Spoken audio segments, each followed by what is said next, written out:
What's going on? How we doing?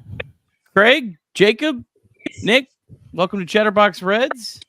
Red Legs playing pretty well tonight. 4-0. We got one out. Bottom 9. Buck Farmer trying to nail it down. Craig, start with you. How we doing, brother? Buck Farmer trying to nail it down, Nick. It's a move. We're good. How you feeling? Jacob, how we doing? Good to meet you. I'm good. Nice to meet you too, Craig. Yeah, up here in Columbus, just got done setting up for all the Chatterbox stuff at Muirfield coming up this week. So excited for that. Oh, good.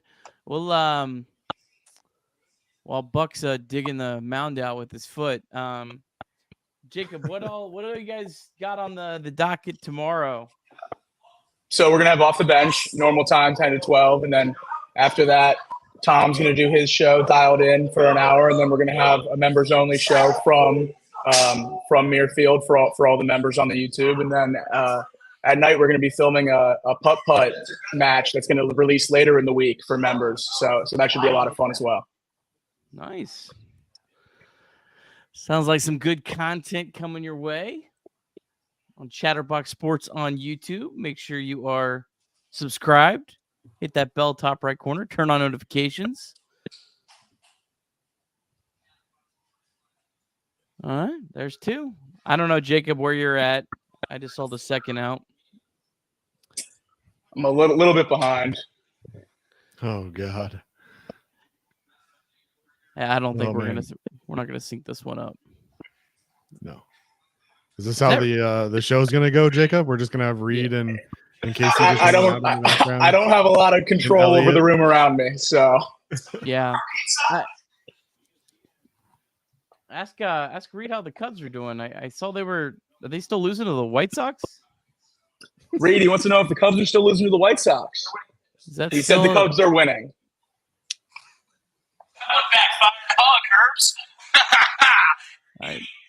I see 6-5 White Sox. So he said 6-5 White Sox. That's tough, man. That's tough.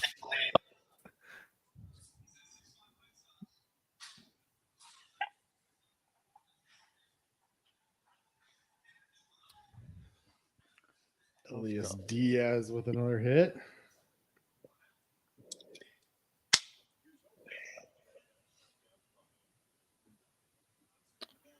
Two for 4 night for him.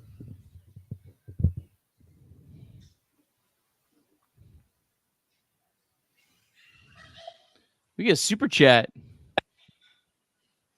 Let's see. Craig looks awesome. Man. Drew Garrison, you're awesome.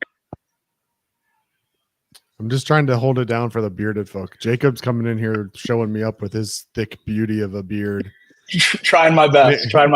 Nick's just jealous of both of us, but it would take me 20 years to grow that.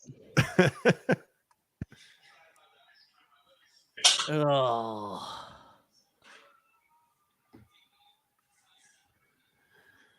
Come on, Buck. Oh, we got another one. 1, 2, 3, 4, 5, 6, 7, 8, 9, and 10 for Craig. Let's go. What's up, Michael Rolfe? Ah, dang.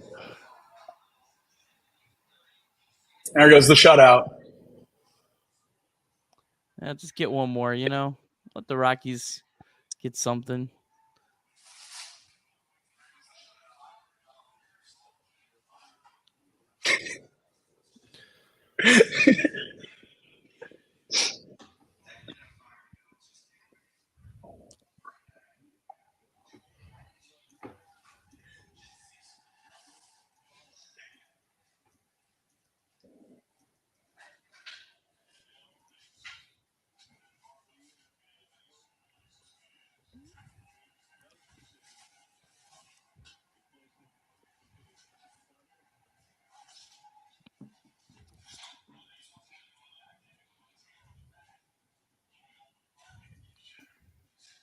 Did Diaz advance at all before that hit, or did he just score from first base?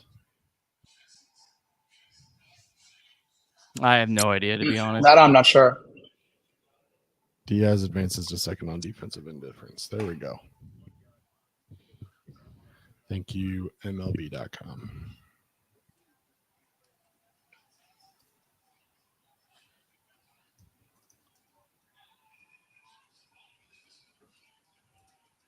Ball game.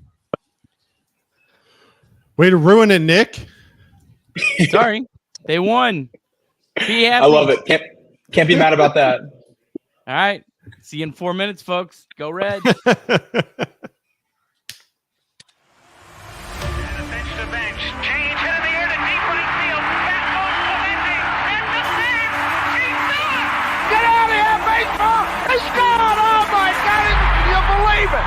Johnny Bench has tied it up. The Cincinnati Reds win the World Series in 4 straight. It was a sweep. In the dirt, it's a wild pitch.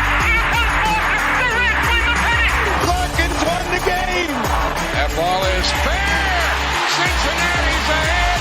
2 games to none. Welcome Joe Randa to Cincinnati. Adam Dunn has done it again.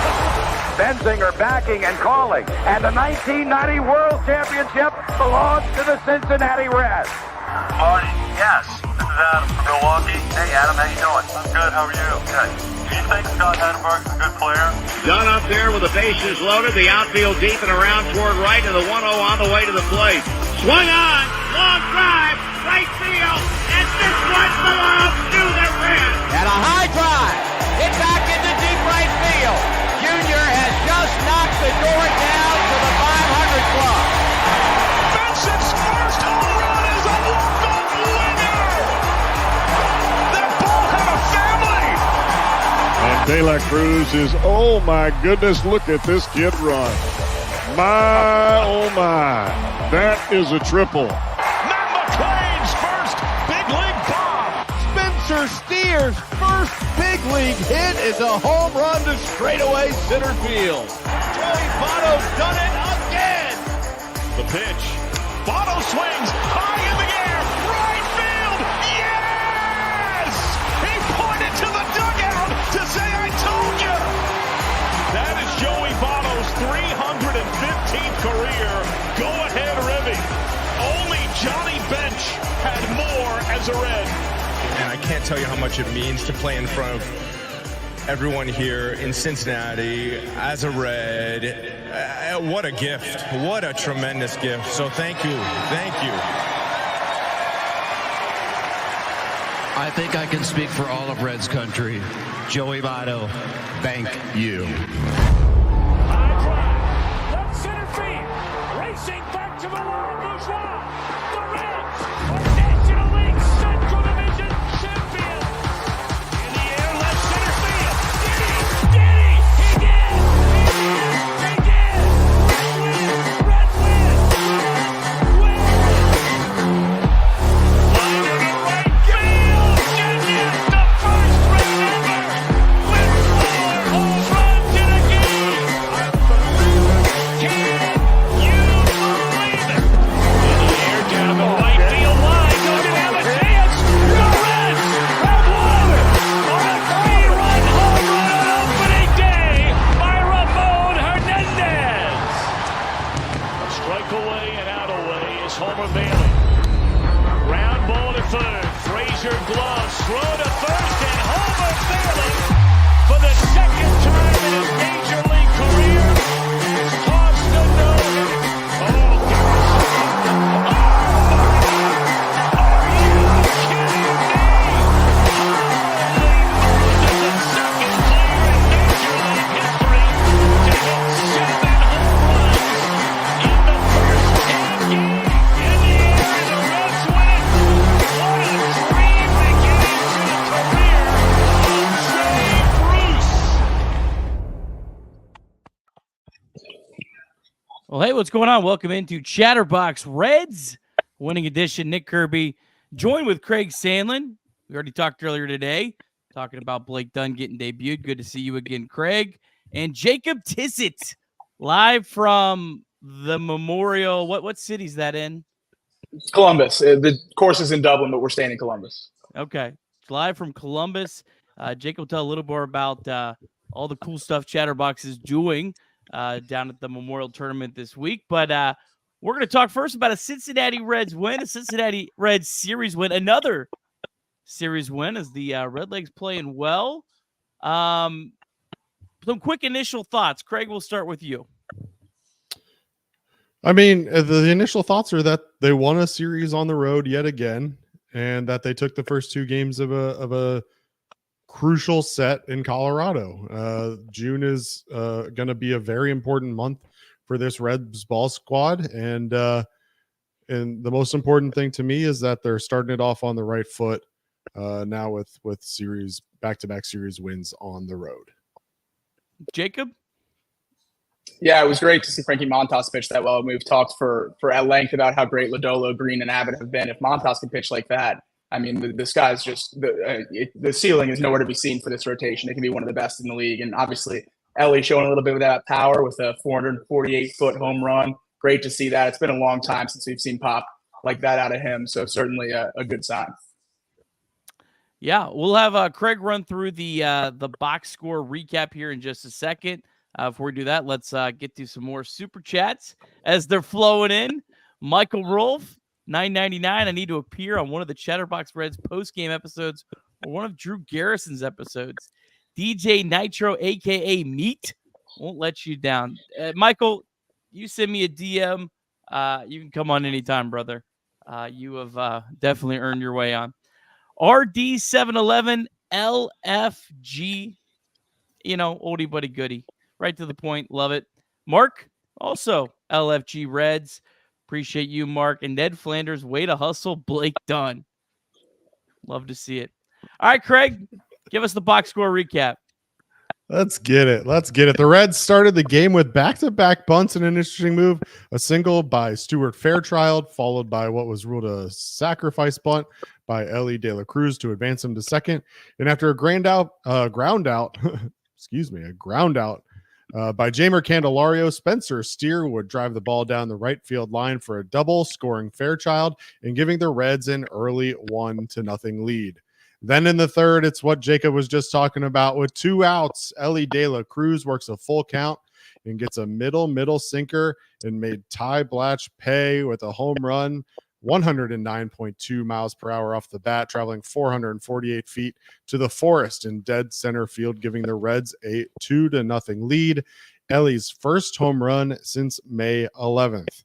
It didn't stop there in the fourth. Tyler Stevenson led off with yet another hard-hit ball to the opposite side of the field, resulting in a double off the right center wall. Jonathan India then took a 2-2 pitch off the elbow before TJ Friedel popped out on a bunt attempt on a nice play by Black, the pitcher, to get the out there.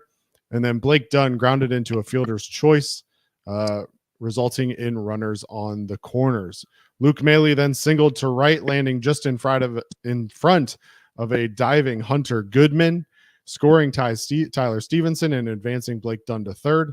Then Stuart Fairchild singled through the left-hand side of the infield, adding another run as Blake Dunn crossed the plate to score his first career run and put the Reds up 4-0.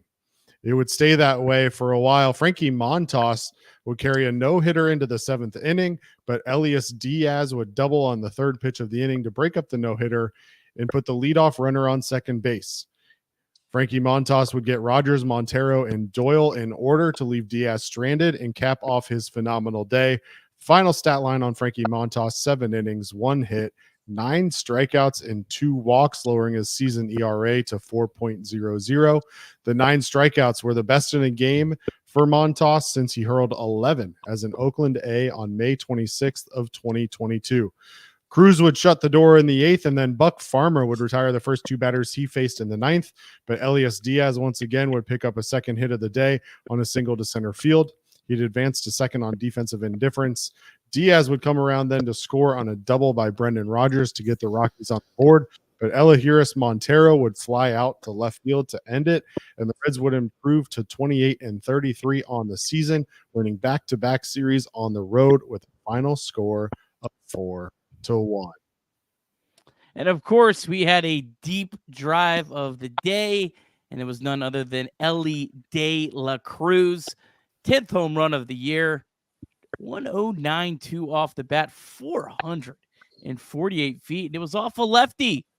So Ellie De La Cruz, our DSC deep drive of the day, sponsored as always by Deep South Commodities. They are a leader in renewable commodities for biofuel production, specializing in used cooking oil collection, aggregation, and sales.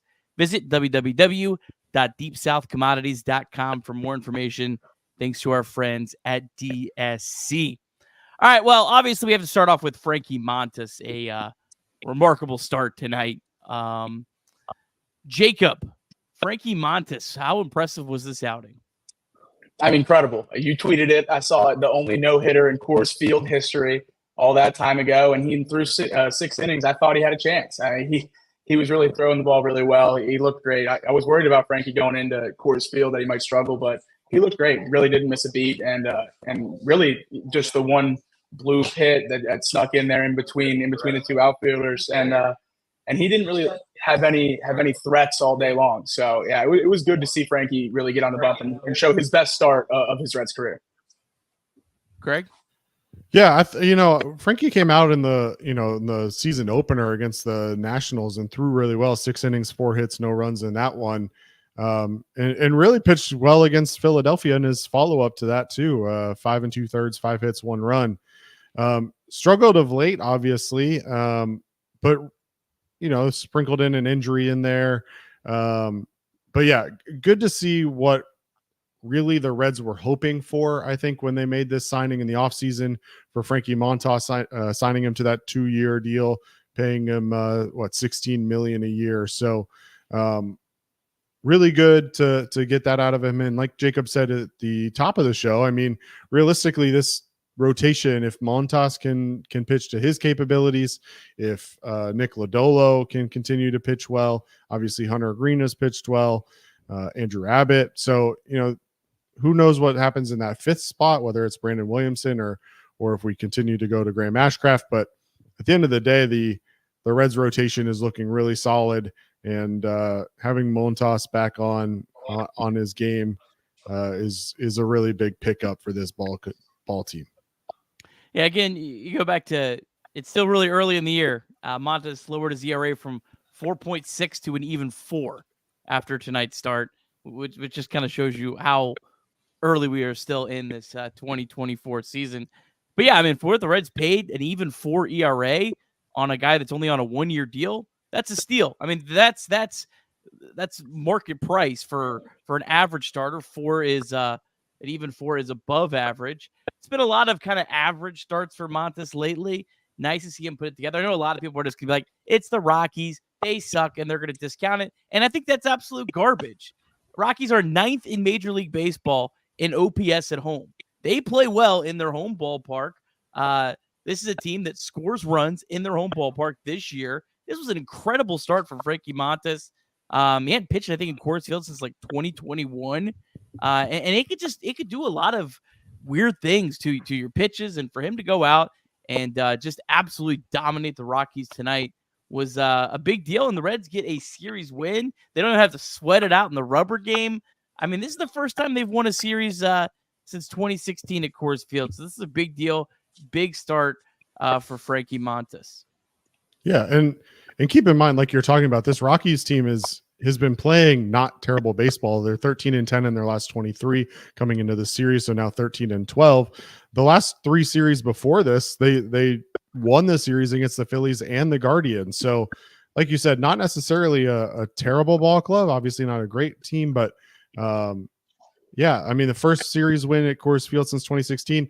The last time the Reds swept at Coors Field, not to jinx anything, was in 2012. So they'll go for that tomorrow in a day game. And yeah, I mean, I think ultimately the Reds have shown that they're on the up for sure. Obviously, some more room to go, but had lost their last 5 series at Coors Field. Someone want to tell Reed that this show gets some people that watch it. I don't know if he's aware that we have that stuff on Chatterbox Sports. Reed Kirby saying stop. But hey, it's okay.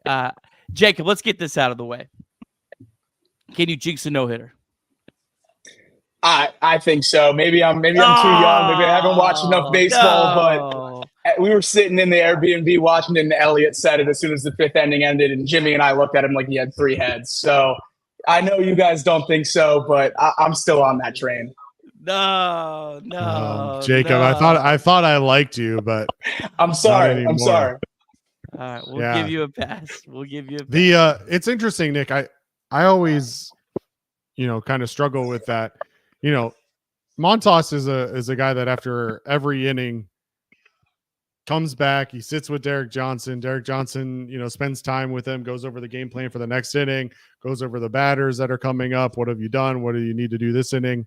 So I actually find it weird that pitchers kind of seclude themselves during no-hitters. I think from my perspective, you want to be kind of a creature of habit. And when you're breaking that habit by saying, I don't want to talk to the pitching coach or nobody's going to talk to me, I don't know. I feel like that puts more pressure on you during this no-hitter than it would if you would just go about your business. Now, that doesn't mean we need to be talking about the fact that he's throwing a no-hitter the entire time. And certainly nobody should be worrying about that with Frankie one-on-one in those conversations. But at the end of the day, the job of the pitching coach is to prepare Frankie Montas to go back out there. And so, to just ignore him and leave him alone in the midst of that is actually kind of odd to me and kind of anti the whole role and the expectations of what I would think as a pitcher, kind of staying in your groove.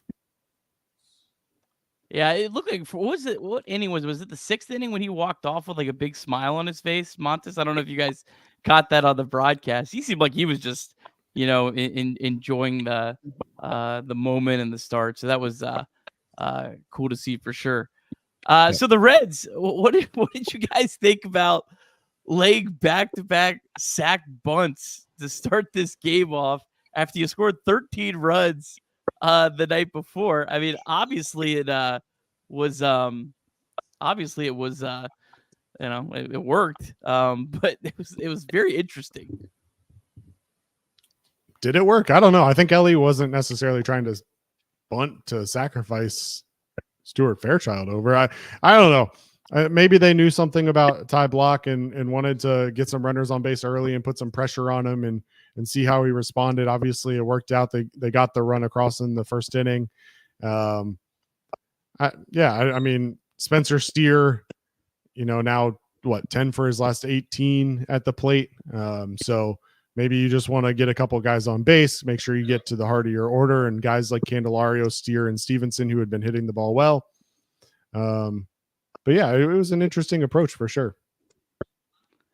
And I don't know, maybe there was something they saw with Block that told them that they might be able to, sneak some bunts off him early. I don't know. It was just a very interesting way to start the game. But obviously, Elly De La Cruz homering off a left-handed pitcher, and not just, not a cheap homer, an absolute moonshot. Jacob, Elly De La Cruz, these are back-to-back really good games. Yesterday didn't really get the results, but had three very hard hit balls. Nice to see him continue that today. Yeah, no, it was great to see. Obviously, the home run we talked about. Craig said he hadn't hit one since about May. It's early May. That's just a crazy streak for a guy like him. Has that power inside him. He can barrel up those balls, and you just need to see it. And obviously, you said not to ever worry about Elly, but if I'm going to be truthful on myself, I was getting a little worried. I don't know if worried's the right word, but I was getting a little anxious. Needed him to step it up a little bit, but these last two games have been great. Absolutely love to see it. He's getting more comfortable in the box. It just seems like he was in his own head. We know he can play Major League Baseball, and he's starting to do it again. Yeah, the encouraging thing, obviously, is that it comes from the right-hand side, which is certainly a positive to see. Real quick, Ty Block was coming off of two really good performances. He went 6 2/3 against the Phillies and in 7 innings against the Guardians in his last two outings. So maybe they did just want to get to him early. But to your point, I mean, Elly De La Cruz, 448 feet, regardless of where you are, is not a cheap shot by any means. And that ball ended up deep in the forest in center field, 109.2 miles an hour off the bat. I mean, he got every bit of it. I'll say this: if you're gonna break out of a home run slump Coors Field certainly feels like a place that you could be able to do that. So, we'll see what he can do tomorrow. It'll be a little bit warmer at Coors Field during the day. Can he get another one out? We'll see. Maybe it's time for him to break out of his slump. We were starting to see him see the ball a little bit better, walk some. We saw him hit the ball the other way a little bit. So maybe this is the start of Ellie kind of breaking out of that 2-week slump that he's been in. How about the Reds? They got 18 hits yesterday. Today they get 10 hits off Ty Block, 12 hits in the game. I know it's Coors Field, so you always have to, there's a massive boost that you get. But it does, Jacob, it does feel like this offense is starting to trend into the right direction. I know we talked, me and Trace talked about this yesterday. Up and down the lineup, it feels like the guys that were, like we're hoping they could be like these slightly above average guys. It felt like they had all trended the exact opposite to start the year. Feels like a lot of those guys, Tyler Stevenson, Spencer Steer, Jonathan India, starting to trend in that other direction. I don't know. How confident are you in this lineup right now that maybe they are finally starting to turn a corner and can at least maybe be a serviceable offense until the rest of the troops come back?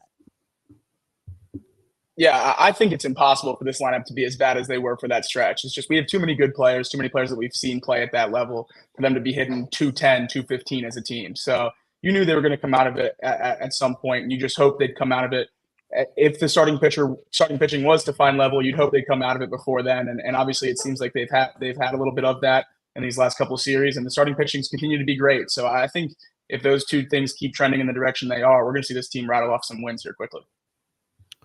Well, and 30 hits is no joke, obviously, regardless of where you are.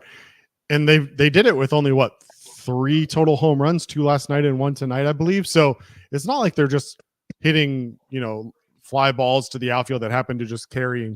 They're getting balls, line drives across all parts of the field. They're finding ways for bloopers to drop in that over the last couple of weeks haven't necessarily been dropping for them. So, the home runs are one thing, but collecting 30 hits in 2 games, regardless of where you're at, has to be somewhat of an indication of things that are, the tide's starting to turn just a little bit. The wildest thing, last 2 games, the Reds don't have a walk. Not a single walk. In 2 games where they've, played this well, 30 hits, 0 walks. I think it's more of an anomaly. It's just that's wild because it's not like the Rockies have a pitching staff that is, full of guys with great, incredible command or anything like that. But 2 straight games, 0 walks, and then your offense performs as well as it is. Baseball is a funny game. Just 2 very different games. Probably games we won't see anything else like this. Maybe the rest of the year.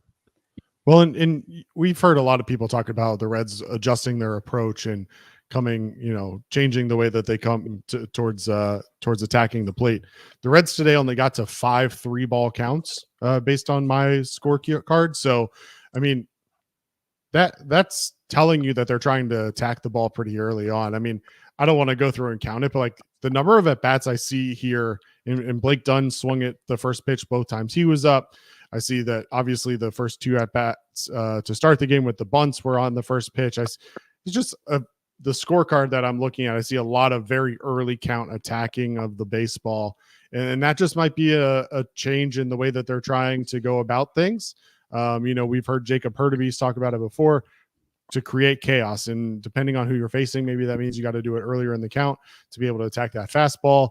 It may just have been that Ty Block, they want to get after him early on, but just looking through the scorecard, a lot of first pitch hits. The double from Stevenson in the 4th to lead off, the RBI single from Luke Maley in the 4th was on the first pitch, so they scored runs there on first pitch attacks. So it might be just a little bit of a change of approach too. All right. We'll come back and we'll talk about Fernando Cruz. We'll also look through some Reds MILB and look at tomorrow's game. But before we get to all of that, let's talk about the Game Time app. The Game Time app, now an authorized ticket marketplace of Major League Baseball. That makes getting tickets even faster and easier.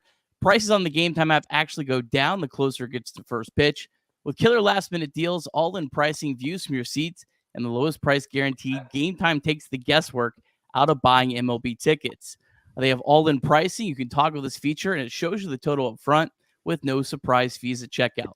The lowest price guaranteed, or Game Time will credit you 110% of the difference.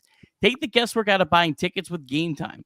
Download the Game Time app, create an account, and use the code CINCY for $20 off your first purchase. Terms apply. Again, create an account and redeem the code CINCY, CINCY, for $20 off. Download the Game Time app today. Last-minute tickets, lowest price guaranteed. And we also want to shout out our new sponsor, the Ohio Suicide Prevention Foundation. You can call or text 988 anytime, day or night. The 988 Suicide and Crisis Lifeline is a place to get support for anything related to mental health, whether an immediate crisis, simply wanting to find out how to connect with care, or anything in between. It's a 100% confidential, secure, and anonymous way to reach out for help when you don't know where else to turn. To connect, call or text 988 or visit mantherapy.org to get help. It's okay not to be okay. All right, let's talk about Fernando Cruz. Man, he has looked just incredible of late. Tonight, just another dominant inning. Jacob, I mean, is this guy as for real? I mean, are you completely in on the Fernando Cruz hype? I love Fernando Cruz. If you go back to last year, my first stint at Chatterbox, I was all in on Fernando Cruz when those numbers weren't quite as good. I thought he had the stuff that you could profile long into the future as being a really dominant reliever, and he's shown it this year. The strikeout numbers are second amongst all relievers, up over 50 now. Just unbelievable stuff on the mound. And you talk about a put-away pitch. Boy, does he have one. I mean, that splitter is maybe the most dominant pitch in all of baseball. So I love Fernando Cruz. I don't think there's a reliever in our pen at this point that I feel more confident in when they come on the mound. Yeah, I agree. Yeah, Fernando Cruz had a little bit of a stretch where he struggled a little bit at the beginning of May.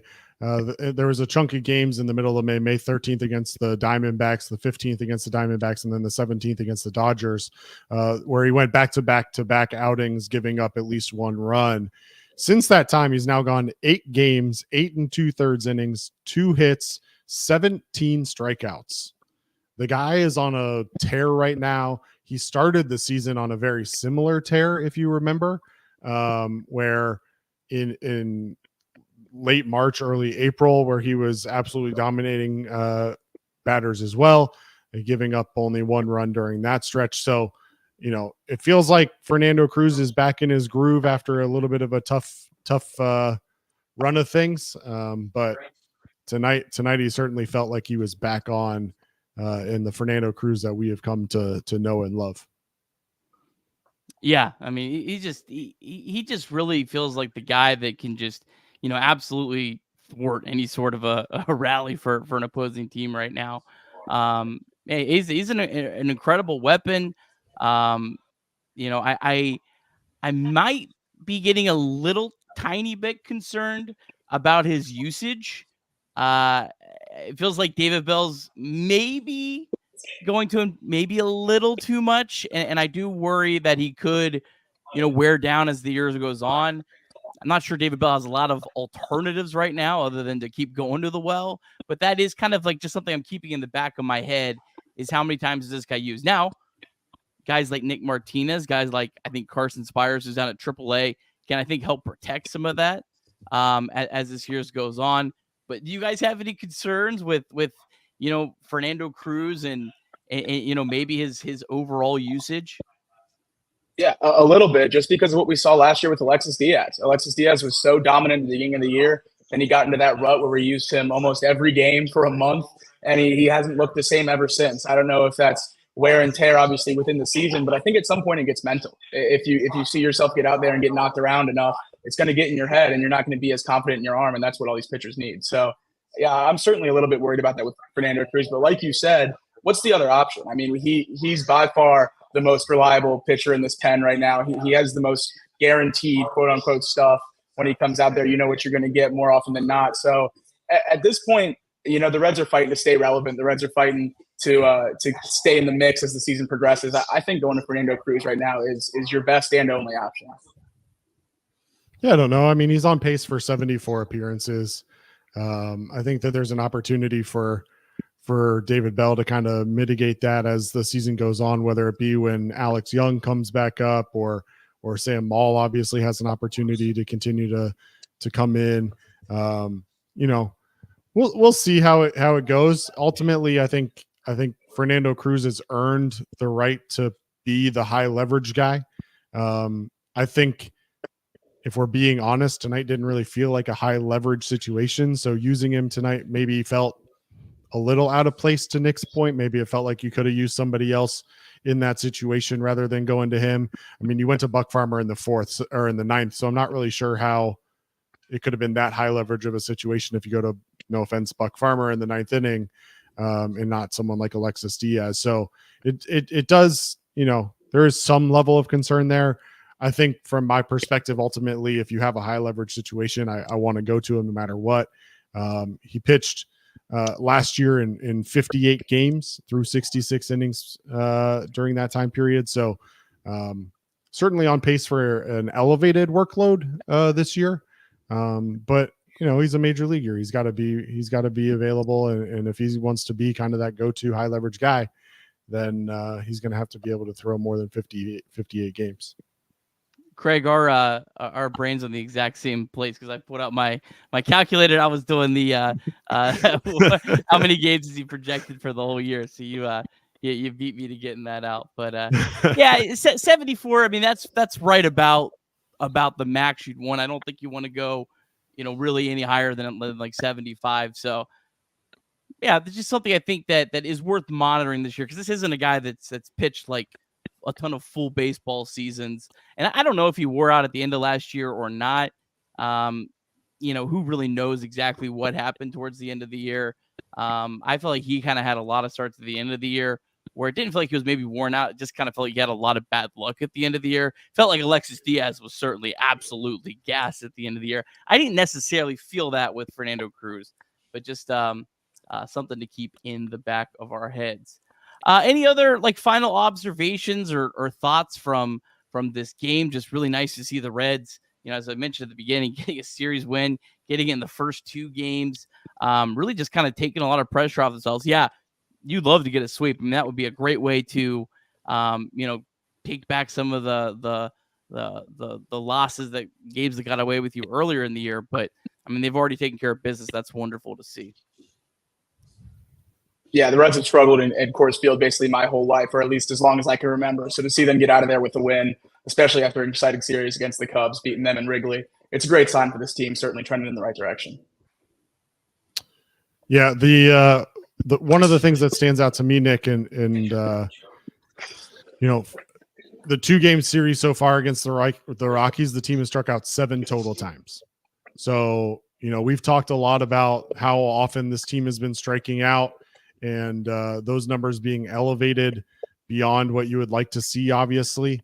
But so far here in Colorado, they're now at 7 total strikeouts for the series, and that comes after striking out 10 times in the last game against the Cubs. So definitely good to see that. It could again play into the approach at the plate and the fact that they're trying to get after things earlier in the count.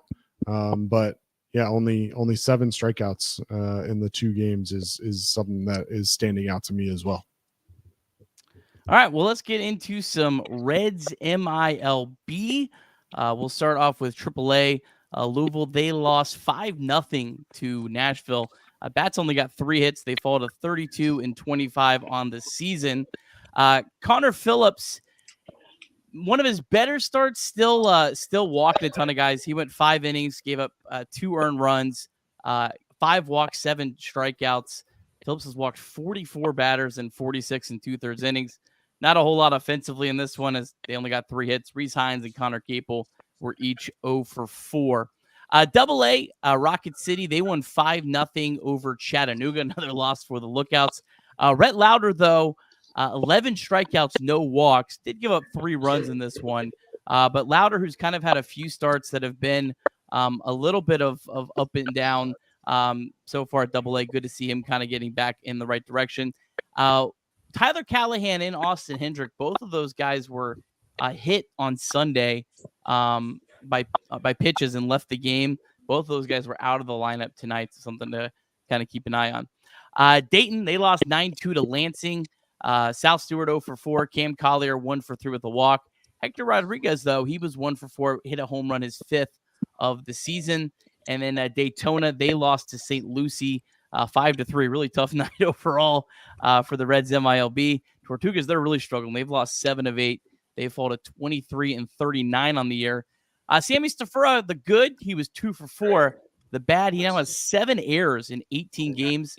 That's combined from the ACL and low A Daytona. And then in action right now, the ACL Reds trail 7-4. Sheng-In Lin has walked twice. And then the Dominican Summer League, both of their games got postponed today. Jacob, I'll ask you first. I don't know if you have any thoughts on Reds MILB, but I also want to ask you your thoughts about Blake Dunn getting called up today. Yeah, well, the first thing that sticks out for MILB is Rhett Lauder. I mean, what an outing for him. 11 Ks in 6 innings. That's the stuff you want to see. Reds just continue to have great pitchers coming up to the minor leagues. Staff looks great right now, and with him coming up, hopefully Chase Petty and Connor Phillips can figure their stuff out and get back to those numbers we saw last year. And this farm system is going to be set up great to bolster this elite major league rotation right now. But Blake Dunn, that certainly caught me off guard today when I saw he got called up. I didn't expect anything like that, but he's hit very well against left-handed pitching basically his entire career. He's a good defender. He runs well. So I think he could be a good piece for this team. Almost 4 outs in his first 2 at-bats today. So not the greatest start to a career, but I have some high expectations for Blake Dunn. I think he can be a good player. Yeah, Rhett Lauder, since coming up to Double A, struggled a little bit in his first 2 outings. So good to see a really quality outing from him tonight. And his last outing was really solid too. When they faced the Tennessee Smokies, he went 4 innings, 7 strikeouts, only 1 run. So things are looking up for Rhett Lauder. Really impressive there. I thought it was a really cool story with Blake Dunn, and we didn't have a chance to talk about it on the show earlier today, Nick, but today is his brother's birthday. His brother lives in Denver, had a chance to be at the game.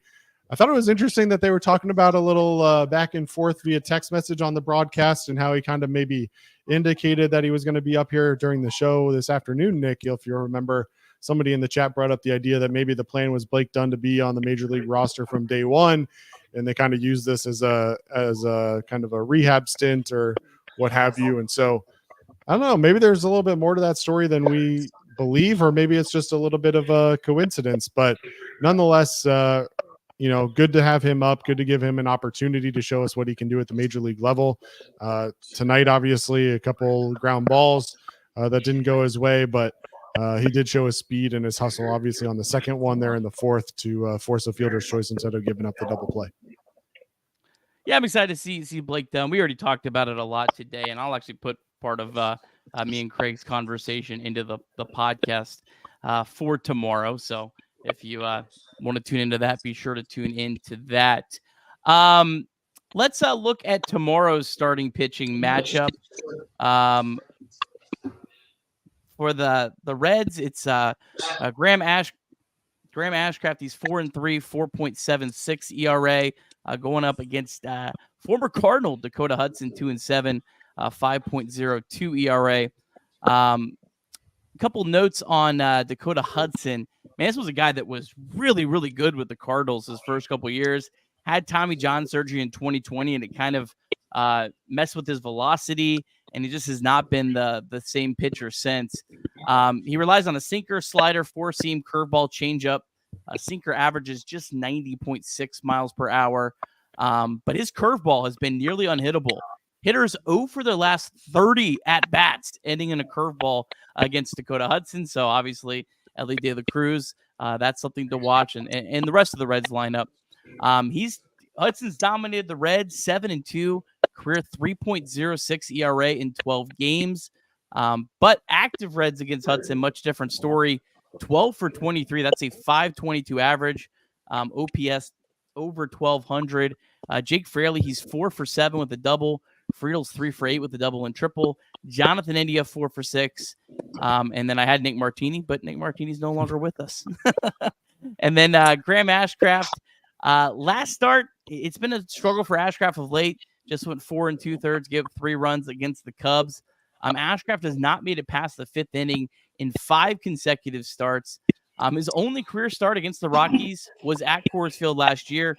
He gave up 10 hits in 5 innings, 7 runs.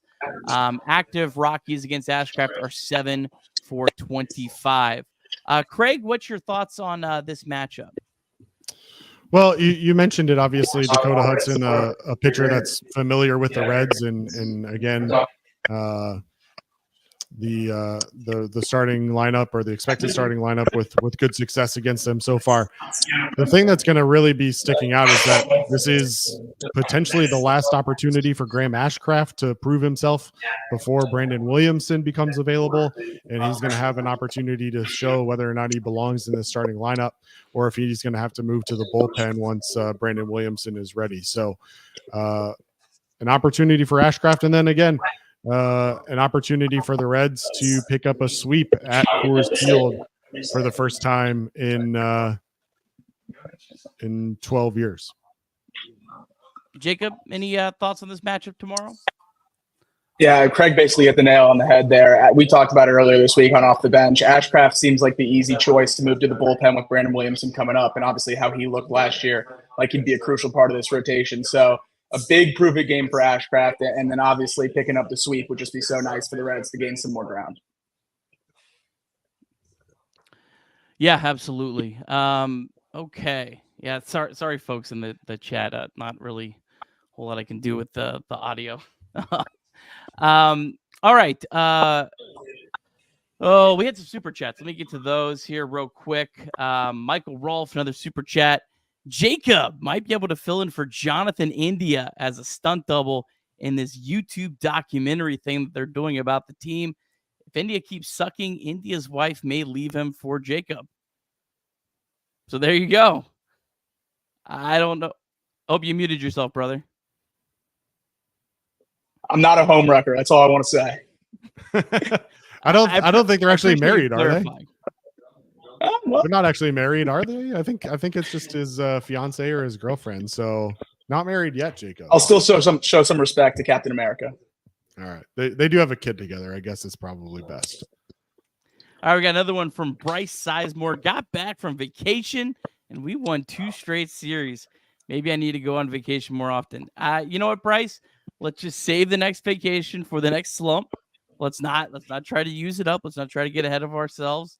But we need that. We need that in our back pocket for sure. Appreciate you, Bryce. Appreciate everyone else in the chat and all the super chats tonight. All right. I guess I got to show off a Nick Cage pillow. I think that's part of the show here. So let's do that. You guys got any other final thoughts here? Woohoo! Craig gonna show his off too.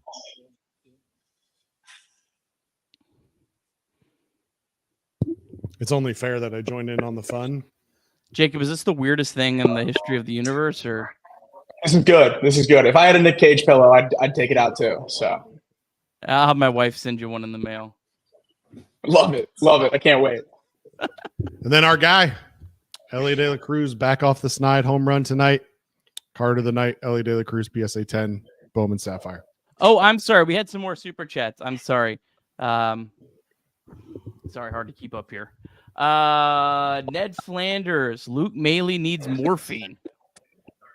Man, he took that ball right off the ribs and then just went right back out there and kept catching. Didn't flinch at all, which is good because Tyler Stevenson was your DH tonight. So would have had to figure that out. But shout out to Luke Maley. He obviously got hit and then immediately got erased on the De La Cruz double play. So didn't have to stay out on the bases too long. Jacob, is Luke Maley the toughest baseball player ever? Like, this dude, like, he gets hit in the wrist and he just like, I'm not coming out of this game. David, you get back in the dugout. I am not coming out under any circumstances. Yeah, one thing I'll never question with Luke Maley is his toughness. You can question a lot, but you cannot question his toughness. He's always in there.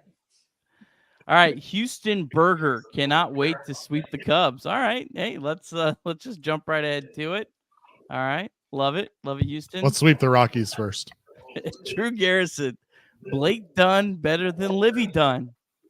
That's bold, Drew. That's bold. I like it though. I like your boldness.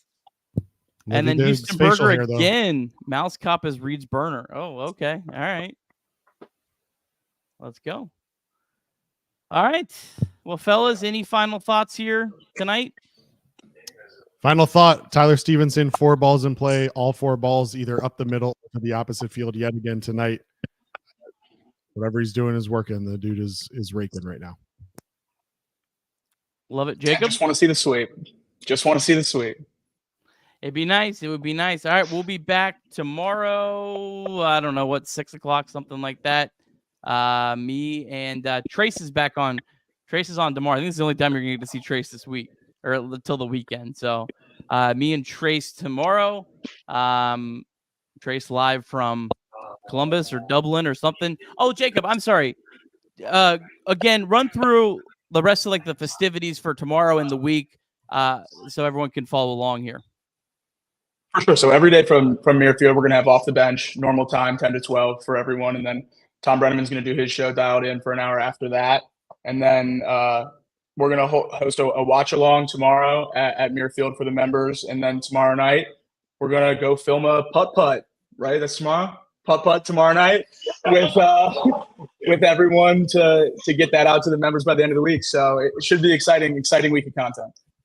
So putt will have the vlog on that by September, October. I'm not guaranteeing cut dates for vlogs is above my pay grade. We got Jimmy in the house now. Jimmy gets stuff done. Done. That guy is he's a grinder. Love all the work. Jimmy and Jacob, you guys have been huge additions. Very much needed. All right. Well, hope you guys have a fantastic night. We'll talk again tomorrow. As always, if you could like the stream on your way out, make sure you're subscribed to Chatterbox Reds wherever you get podcasts, and we will talk again soon. Go Reds.